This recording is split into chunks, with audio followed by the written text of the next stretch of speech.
추운 날씨를 뚫고 예배 자리 가운데 나오신 여러분을 다시 한번 진심으로 축복합니다. 날씨가 정말 많이 추워졌습니다. 눈이 내리고 그 눈이 녹지 않을 정도의 추위인데요. 이맘때쯤 되면, 이렇게 추운 날씨가 되면은 간절히 생각나는 게 있습니다. 바로 따뜻한 햇빛입니다.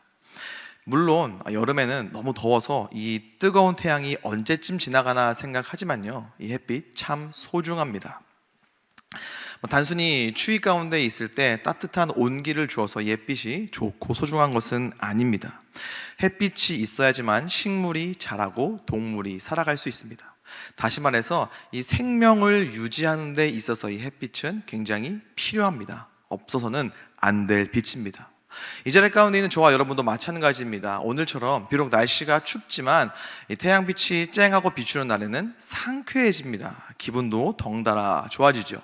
하지만 날씨가 흐려지면 어떻습니까? 조금씩 우울해집니다. 다운됩니다. 그러다가 비라도 오면 어떻게 될까요? 음악을 듣게 됩니다.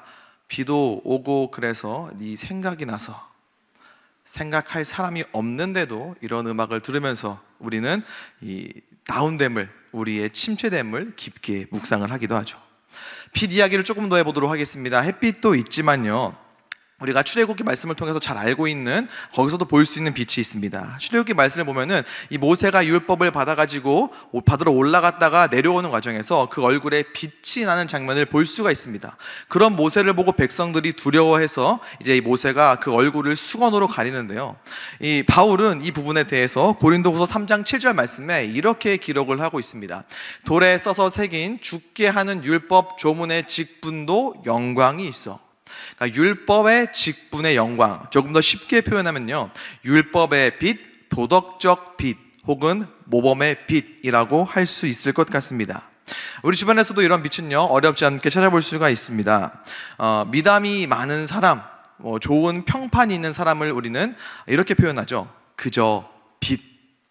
제가 녹색창에 검색을 해봤습니다. 그저 빛. 그랬더니요, 대단한 사람, 매우 착한 사람, 도덕적으로 흠잡을 것이 없어서 칭찬받는 사람에게 쓰는 수식어라고 합니다. 이 시간 특별히 바라기로는요, 우리 이 자리 가운데 나오신 모든 1청, 2청, 3청, 그리고 성도 여러분, 그리스도인으로서 각자의 삶의 자리에서 착한 행실로 말미암아 주변 사람들에게 그 사람 참 그저 빛과 같은 사람이다, 이런 칭찬받을 수 있기를 축복합니다.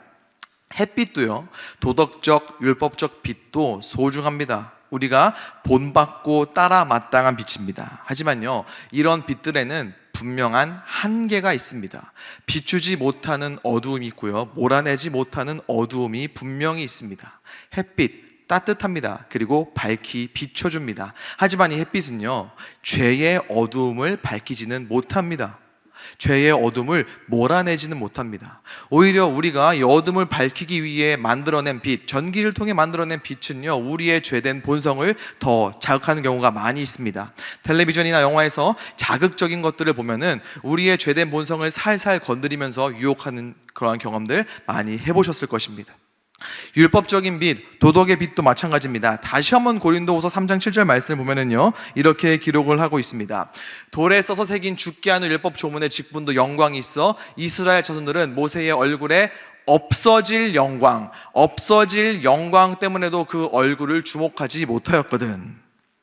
없어질 영광이라고 합니다. 많은 사람들에게 칭찬받습니다. 칭송받습니다. 하지만 영원하지 않다는 것이죠. 없어진다는 것입니다. 시간이 지나서 잊혀지고 없어지는 것도 있겠지만 율법적인 빛 혹은 도덕적인 빛 이면에 우리가 볼 수 없는 어두움 때문에 이 빛은 결코 영원하지 않다는 것입니다. 이 또한 우리가 어렵지 않게 발견할 수 있습니다. 아까 말씀드렸던 그저 빛, 이런 칭찬과 칭송을 받던 사람이 어느 날 뉴스를 보니까 불법을 저질렀다고 합니다. 더 심한 악행을 저질렀다고 합니다. 모순입니다. 율법적 빛, 도덕적 빛의 한계라고 할 수 있습니다. 사실 그런 사람들 뿐만 아니라 저와 여러분도요, 이 죄라는 바이러스에 감염되어 있기 때문입니다. 죄에 얽매여 있기 때문입니다. 그래서 끊임없이 죄를 반복해서 짓습니다. 새로운 죄를 짓는 것이 아닙니다. 기존에 지었던 죄를 짓고 또 짓고, 죄를 지어서 후회하지만 그 죄된 본성으로 말미암아 죄에 묶여있기 때문에, 매여있기 때문에 다시 그 죄를 또 반복하는 게 우리의 현실입니다. 그래서 오늘 말씀은요, 우리에게 진짜 빛이 필요하다고 이야기합니다. 그리고 그 빛을 소개합니다. 참 빛이라고 성경은 기록하고 있는데요, 9절 말씀 함께 보도록 하겠습니다. 이렇게 기록합니다. 참 빛, 곧 세상에 와서 각 사람에게 비추는 빛이 있었나니. 참 빛이 세상에 와서 각 사람을 비췄다고 합니다. 이 말을 다르게 표현해 보자면요, 원래는 어두운 부분이 분명히 있었는데 이 참 빛이 들어와서 어두운 부분을 비춰주었다, 어두움을 몰아냈다, 우리는 이렇게 볼 수 있습니다. 그렇다면 이 참 빛이 비춘 어둠은 무엇일까요? 이 참 빛이 몰아낸 어두움은 도대체 무엇일까요? 자, 11절 그리고 12절 말씀을 함께 보도록 하겠습니다. 자기 땅에 오매 자기 백성이 영접하지 아니하였으나 영접하는 자 곧 그 이름을 믿는 자들에게는 하나님의 자녀가 되는 권세를 주셨으니. 참 빛이 세상에 왔습니다. 근데 두 가지 반응이 있습니다. 영접하지 않는 사람들이 있고 영접한 사람들이 있습니다. 오늘 우리가 눈여겨봐야 될 것은요, 영접한 사람들이 받는 축복입니다. 영접한 사람들이, 이 참 빛을 영접한 사람들이 받는 축복을 말씀에서 뭐라고 기록하고 있습니까? 하나님의 자녀가 되는 권세라고 합니다. 즉, 죄로 말미암아 내버려진 영원히 죽을 수밖에 없는 신분이었던 우리가 이 참 빛으로 말미암아 우리 인생 가운데 들어온 이 참빛이 영원히 죽을 수밖에 없는 죄인이라는 우리의 신분을 몰아내고 하나님의 자녀, 하나님의 백성이 되는 그러한 축복을 주는 것입니다. 하나님의 자녀됨의 축복이 무엇일까요? 저에게는 눈에 넣어도 하나도 안 아플 것 같은 5살 딸과 눈에 넣으면 정말 아플 것 같은 2살 아들이 있습니다. 하루는 저녁에 식사를 마치고 이 딸과 함께 집 앞 슈퍼마켓에 갈 일이 있었습니다. 고사리 같은 손을 붙잡고 나왔는데요, 그때 당시에 살던 집이 슈퍼 가는 길이 굉장히 어두웠습니다. 가로등도 거의 없고 이렇게 풀숲이 있어서 음침한 그런 길을 지나야지만 슈퍼에 갈 수가 있었는데요, 이제 출발하려고 하는데 저희 딸이 대뜸 그러는 겁니다. 아빠 나 안 갈래. 아빠 나 안 갈래. 분명히 먹고 싶은 젤리가 있었는데도 안 간다고 하는 거예요. 그래서 여보마 왜 안 가? 가자. 그랬더니 무서워서 안 간대요. 무서워서 안 간대요. 제가 뭐라고 했을까요? 목사딸이 이런 거 하나 무서워해가지고 어떻게 하겠냐 이렇게 혼냈을까요? 아닙니다. 그럼 아빠가 안아줄게. 아빠가 안아줄 테니까 같이 가자. 그랬더니 가겠대요. 그래서 번쩍 들어 올려서 꼭 안고 슈퍼까지 가서 딸이 원하는 젤리를 얻을 수 있었습니다. 만약에 아들이 아빠 무서워 안 갈래 했다면 군대 가면 더한 것도 해야 된다, 아마 혼자 등 떠밀어서 갔다 오라고 이렇게 보냈을지도 모릅니다. 하나님의 자녀가 되는 게 아마 이런 것이 아닐까 싶습니다. 혼자 어두움 가운데 있으면 무섭습니다. 두렵습니다. 그래서 한 발자국도 내딛기 어려운데요, 아빠가 옆에 있으니까, 아빠가 같이 있으니까 비록 상황과 환경은 동일하게 어둡고 무섭지만 그 마음만큼은 밝은 것, 그 마음만큼은 빛나는 것, 그래서 기꺼이 한 발자국 나아가고 한 발자국 나아가서 승리할 수 있는 것, 이게 바로 하나님의 자녀가 되는 권세의 축복인 것 같습니다. 그래서 이 자리 가운데 있는 저와 여러분은요, 이미 하나님의 백성이고 그 마음 가운데 주님이 계시기 때문에 빛 가운데로 걸어가고 있는 사람들인 줄로 믿습니다. 그 광명의 길, 그 승리의 길로 조금씩 걸어 나아가고 있는 복된 인생인 줄로 믿습니다. 그렇다면 이 참빛이 어떻게 우리 인생 가운데로 오게 되었을까요? 어떻게 올 수 있었을까요? 특별히 아기 예수의 탄생을 감사하며 기뻐하고 예배하는 성탄절, 우리는 이 부분을 자세히 살펴보아야 합니다. 함께 보고 있는 요한복음 1장의 1절 말씀과 14절 말씀을 같이 이어서 보도록 하겠습니다.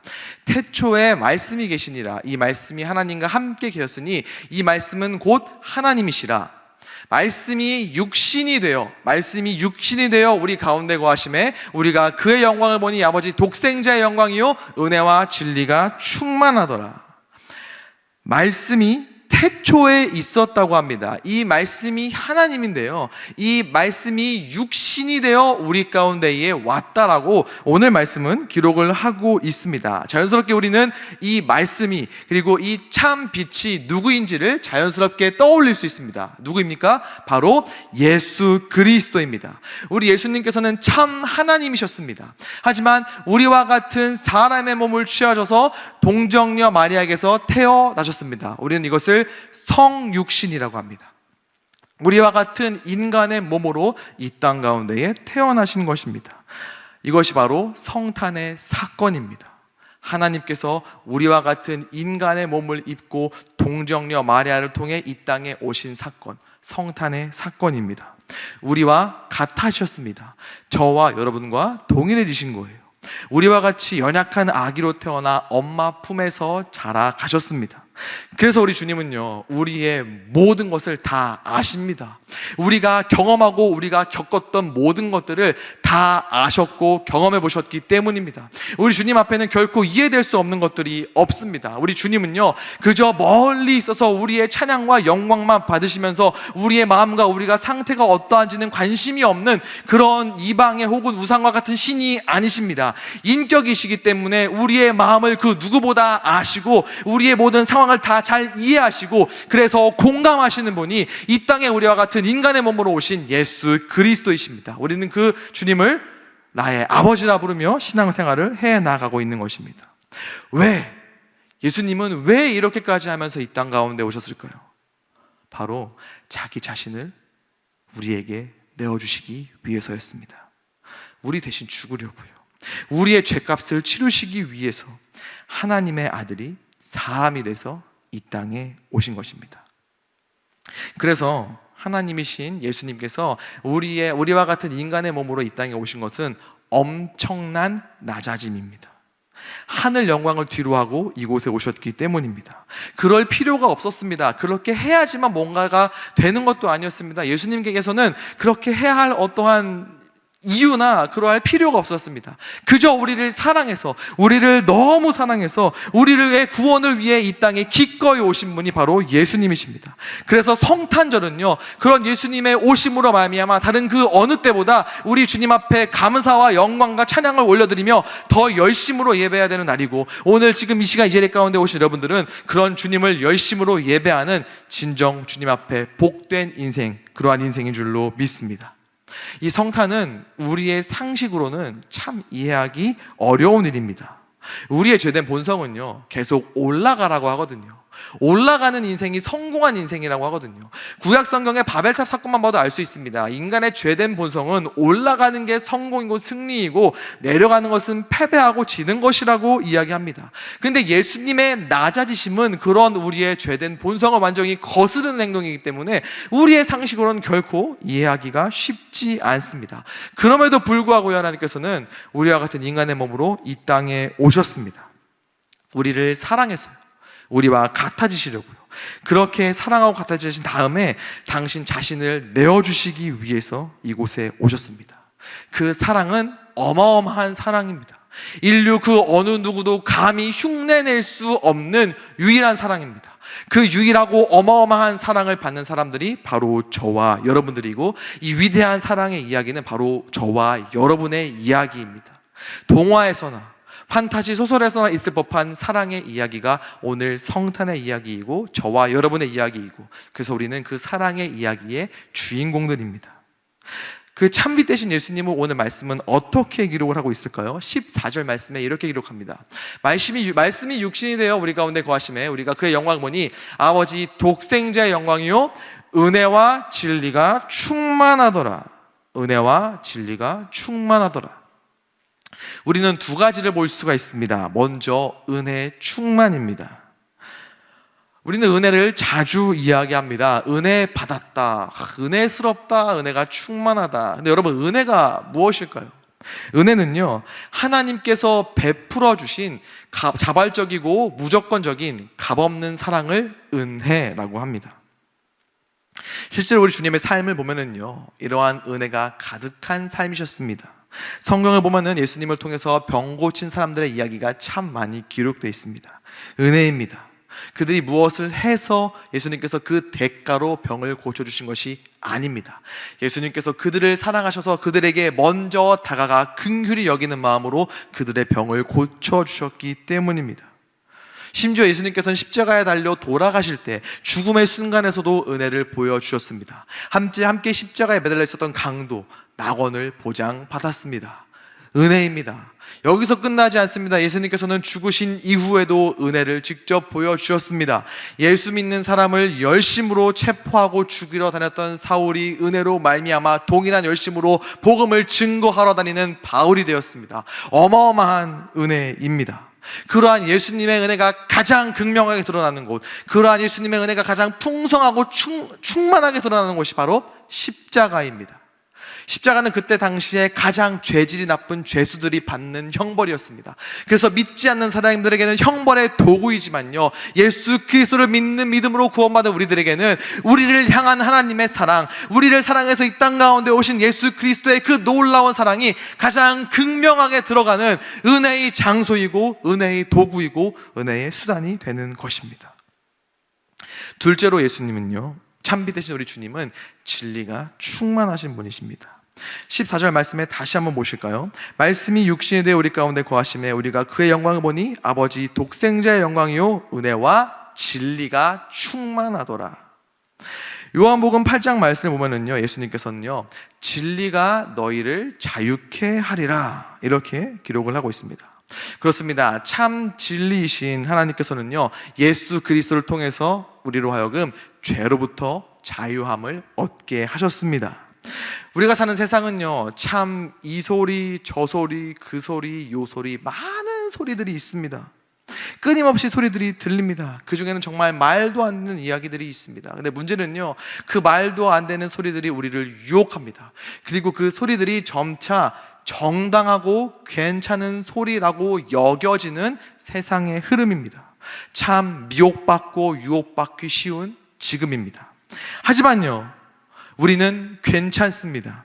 왜냐하면 우리를 위해 아들을 내어주신 사랑의 하나님, 동시에 우리의 죄의 문제를 해결하기 위해 아들을 십자가에 내어주신 공의의 하나님으로 말미암아 우리는 진리를 알고 있는 사람, 그 충만한 진리가 이 속에, 이 안에 있는 사람들이 바로 저와 여러분이기 때문입니다. 이렇게 은혜와 진리가 충만한 참빛 되신 예수님께서는 어디에 계실까요? 바로 우리 안에 계십니다. 14절 말씀에 말씀이 육신이 되어 우리 가운데 거하시네, 우리 가운데 거하신다고 합니다. 우리와 함께 하십니다. 우리 안에 계시는 참빛 되시는 예수님께서는요, 우리를 하나님께로 인도합니다. 그래서 우리는 예수님을 향해서 우리의 유일한 중보자 되신다 이렇게 이야기하고 고백하는 것입니다. 은혜와 진리가 충만한 예수님께서는요, 그렇게 우리 안에서 일하십니다. 우리가 얼마나 죄인인지를 깨닫게 하십니다. 하지만 거기서 끝나지 않습니다. 정죄함이 아닙니다. 우리에게는 정죄함이 없습니다. 우리 안에 계신 예수님, 참빛 되신 주님께서는요, 우리가 얼마나 사랑받는 존재인지를 깨닫게 해줍니다. 내가 얼마나 사랑받는 존재인지, 내가 받는 그 사랑이 얼마나 위대하고 놀라운 사랑인지를 깨닫게 해주십니다. 그 어느 누구도 결코 흉내낼 수 없는 그 사랑을 받는 사람이 바로 나라구나 라는 사실을 우리 안에 계신 참빛 되신 주님께서 깨닫게 하시는 것입니다. 그래서 우리는요, 그 참빛 되신 주님으로 말미암아 새롭게 하심을 기대할 수 있는 사람들입니다. 특별히 성탄을 맞이해서 기대할 수 있는 이 새롭게 하심을 여러분들과 나누고 말씀을 마무리하고자 합니다. 먼저는요, 우리의 얼굴빛을 새롭게 하십니다. 이 축복이 우리에게 있기를 소망합니다. 이 시간 우리 자매님들에게 제가 정중하게 한번 여쭤보겠습니다. 재벌집 막내 아들, 우리가 다 아는 그 얼굴의 재벌집 막내 아들이 있습니다. 근데 얼굴빛이 어두워요.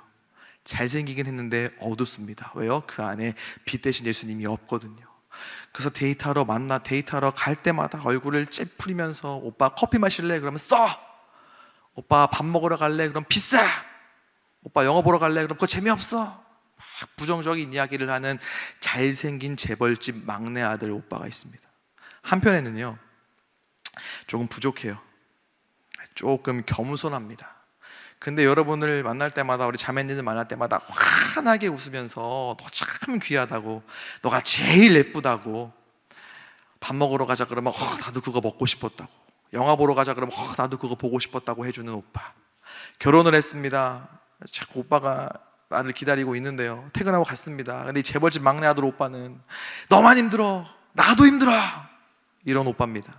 근데 조금 겸손한 오빠는요, 고생 많았지, 고마워, 너가 있어서 난 너무 행복해. 그리고 막 밥을 먹는데 오빠가 안 먹어요. 오빠 왜 안 먹어? 나는 네가 먹는 것만 봐도 배불러 라고 해주는 겸손하지만 그 마음 가운데에 참 빛이 있는 오빠.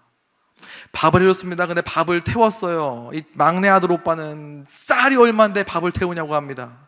근데 이 겸손한 오빠는 너 내가 누룽지 먹고 싶었던 거 어떻게 알았어? 너 참 현숙한 여인이구나 막 축복을 해줍니다. 라면을 끓여다 줬어요. 근데 라면에 국물이 넘치고 면이 불었습니다. 이 막내 아들 오빠는 이걸 라면이라고 끌어왔냐면서 같이 풀린 얼굴로 막 상을 뒤집어 엎습니다. 근데 이 겸손한 오빠는 나트륨 섭취를 내 건강을 위해 네가 이 지혜를 써줬구나. 그리고 나는 원래 라면보다 통통한 우동이 더 좋아 이러면서 그 라면을 맛있게 먹어주는 오빠. 자매님들, 어떤 형제를 만나고 결혼하시겠습니까? 그래도 송중기는 못 참지 하시는 자매님들, 성탄절을 맞이해서 오늘 철야하실 수 있기를 권면드리겠습니다. 아쉬우니까 형제님들에게도 제가 여쭙겠습니다. 얼굴이 흑빛이다 못해 이 안에 참빛이 없어서 잿빛이고 먹빛인 장원연과 환한 얼굴로 우리 형제님들을 보면서 오빠가 최고야, 오빠 수고 많았어, 이 잿빛 장원영은 퇴근하고 오면은 쥐꼬리만한 월급 보러 오면서 뭐가 힘들어 하는데, 이 자매님은 너무 수고 많았어, 오빠 고마워, 오빠가 최고야, 오빠를 위해 기도할게. 형제님들, 누구를 만나고 누구와 결혼을 해야겠습니까? 장원영은 못 참지. 아까 그 자매님들 옆에서 같이 철야하시기를 권면드리겠습니다. 여러분, 우리는요, 우리 안에 계시는 참빛 되시는 예수님, 그 주님으로 말미암아 내가 사랑받는 존재라는 사실을 깨닫게 되면은 마음에 평안이 찾아옵니다. 그리고 이 마음의 평안은요, 우리의 외면으로 드러납니다. 우리의 얼굴빛이 달라지는 거예요. 참빛인 예수 그리스도로 말미암아 흑암에 있던 우리에게 구원과 광명의 빛이 비추었던 것처럼 우리의 얼굴도, 우리의 삶도, 우리의 삶의 현장도 빛나는 거예요. 밝게 변화되는 겁니다. 근데 그 밝아짐은요, 우리만 밝아지는 것에서 끝나지 않습니다. 참빛 되시는 내 안에 계신 예수님을 말미암아 우리가 밝아지잖아요. 우리 주변에 아직 흑암 가운데에 있는, 아직 주님을 알지 못하는, 예수 그리스도의 이름을 듣지 못해서 어둠 가운데 있는 그들이 우리의 빛나는 얼굴을 보고 빛 가운데로 걸어 나오게 됩니다. 저 사람은 어떻게 저렇게 빛날 수 있는가 궁금해합니다. 그렇게 우리를 통해서 흑암 가운데 있는 이들이 우리의 밝게 빛나는 얼굴빛을 통해서 그들이 주님 앞으로 돌아올 수 있다는 겁니다. 예수 그리스도로 말미암아 밝게 빛나는 얼굴로 그렇게 축복의 통로로 쓰임받는 우리의 복된 인생이 될 수 있기를 축복합니다. 또 하나 우리가 기대할 수 있는 축복은요, 우리의 가정이 새롭게 되는 것입니다. 우리의 가정이 새롭게 되는 거예요. 더사나의 교회에 와서 청년들을 만나면서 제가 굉장히 도전받고 놀란 사실이 있습니다. 아직 가족들은, 아직 부모님은 믿지 않는데 열심히 예배 현장 가운데 나와서 찬양하고 예배하는 청년들이 참 많이 있더라고요. 아직이라고 표현했습니다. 저는 그래서 불신자라는 표현을 별로 좋아하지 않습니다. 미신자라고 합니다. 아직 믿지 않는 엄마, 아직 믿지 않는 아빠, 하지만 곧 반드시 믿게 될, 곧 그 영혼 구원 받게 될 우리 엄마, 우리 아빠, 우리 형, 누나, 동생. 저는 그래서 미신자라고 표현하는 것을 조금 더 좋아합니다. 우리 안에 계신 참빛 되신 그 예수 그리스도로 말미암아 여러분의 가정이 새롭게 될 수 있기를 축복합니다. 아직 주님을 알지 못하는 여러분들의 가족들이 있다면요, 참빛 되시는 예수 그리스도를 깨달아 그 주님을 알고 그 주님을 영접함으로 말미암아 여러분의 가정이 내년 성탄절에는 함께 예배하는 가정, 내년 송구영신 예배 때는 함께 예배하는 가정, 그렇게 새롭게 되는 가정이 될 수 있기를 간절히 소망합니다. 오늘 성탄절입니다. 예수님 이야기하기 딱 좋은 날입니다. 생일의 선물을 이야기하는 것처럼, 불금의 치킨을 이야기하는 것처럼, 연차 월차에 놀러 갈 것을 이야기하는 것처럼 오늘은 성탄절이기 때문에 아직 믿지 않는 우리 부모님에게, 형제 자매에게 예수님에 대해서 당당하게 합법적으로 이야기할 수 있는 날입니다. 여러분, 우리의 주님을, 참빛 되신 주님을 오늘 마음껏 증거하며 선포할 수 있기를 권면드립니다. 여러분의 그 한 번의 선포로 말미암아, 여러분의 그 증거로 말미암아 아직 믿지 않은 여러분의 가정이 반드시 새롭게 될 줄로 믿습니다. 올 한 해도 참빛 되시는 주님께서 우리의 삶을 밝혀주셨습니다. 흑암 가운데 있었던 우리의 삶을 비춰주셨습니다. 이제 곧 2023년이 다가옵니다. 바라기로는 우리 새롭게 시작되는 우리의 새해도요, 참빛 되신 주님과 동행함으로 말미암아 빛나는 한 해, 나아가 우리 안에 계시는 참빛으로 우리 인생 가운데 오셔서 우리를 밝게 비춰주신 그 예수님과 일평생 동행함으로 말미암아 광명한 길로 나아가는 복된 인생, 바로 저와 여러분의 인생이 될 수 있기를 우리 주 예수 그리스도의 이름으로 간절히 축원합니다. 우리 이 시간 함께 찬양했으면 좋겠습니다. 우리 이 시간 찬양할 때요, 빛 대신 우리 주님 함께 찬양했으면 좋겠습니다. 그 빛 대신 주님께서 나의 삶을 밝혀주셨습니다. 영원히 죽을 수밖에 없었던 사망의 자리에서 우리를 하나님의 자녀의 자리로 불러주셨습니다. 그 빛 대신 주님께서 앞으로도 우리의 인생 길을 비춰주시고, 나아가 아직 주님을 알지 못하는 우리의 가족도, 나의 형제 자매도 반드시 비춰주시기를 소망하는 마음으로 이 찬양 하나님 앞에 함께 올려드리겠습니다.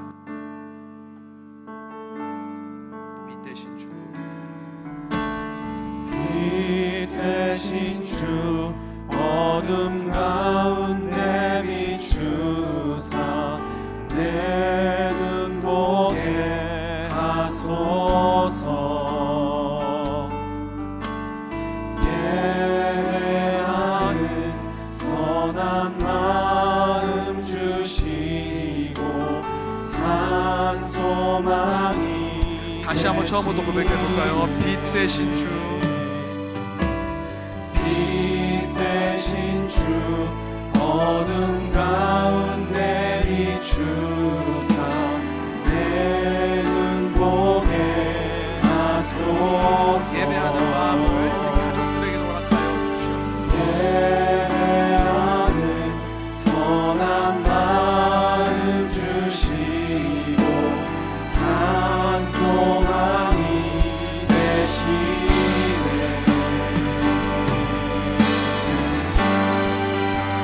주를 경배하리 엎드려 절하며 고백해 주 나의 하나님. 오 사랑스런 주님, 존귀한 예수님, 아름답고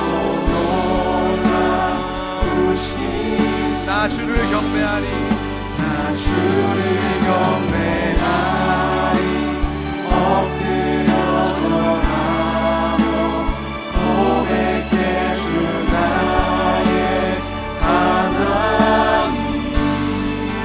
오 사랑스런 주님, 존귀한 예수님, 아름답고 놀라. 다시 한번 고백합니다. 나 주를 경배하리, 나 주를 경배하리 엎드려 절하며 고백해 주 나의 하나님.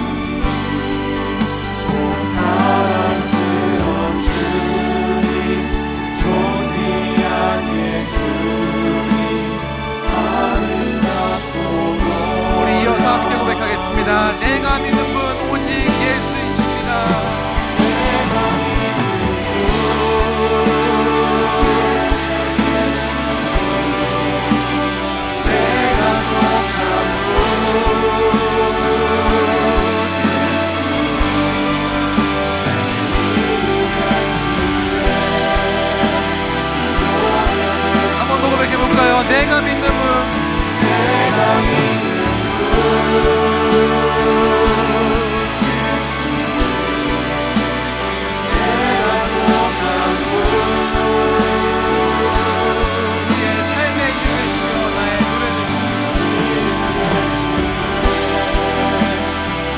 마지막 호흡을 가겠습니다. 내가 믿는 분, 내가 믿는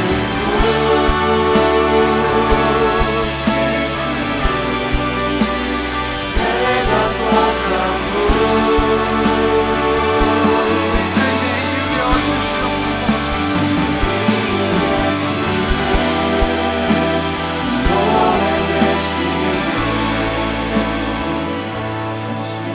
우리 이 시간 함께 기도했으면 좋겠습니다. 참 빛으로 오신 주님, 평생 그 빛 따라 살아가는 내가 될 수 있도록 주님 도와 주시옵소서. 나아가 하나님, 오늘 성탄절을 맞이하여 우리를 위해 이 땅에 오신 예수 그리스도를 선포하고 증거할 때 하나님, 아직 믿지 아니하는, 아직 흑암 가운데 있는 우리의 가족을, 나의 친구를, 나의 형제를 주님 비춰 주시옵소서. 그들 또한 사망의 자리에서 하나님의 백성의 자리로 나아갈 수 있도록 인도하여 주시옵소서. 그렇게 빛 대신 주님으로 말미암아 우리의 얼굴 빛이 변하고 우리의 가정이 변화되는 놀라운 믿음의 역사가 우리 가운데 일어날 수 있도록 은혜를 더하여 주시옵소서. 우리 간절한 마음으로 이 시간 함께 주님의 이름 부르며 기도하시겠습니다.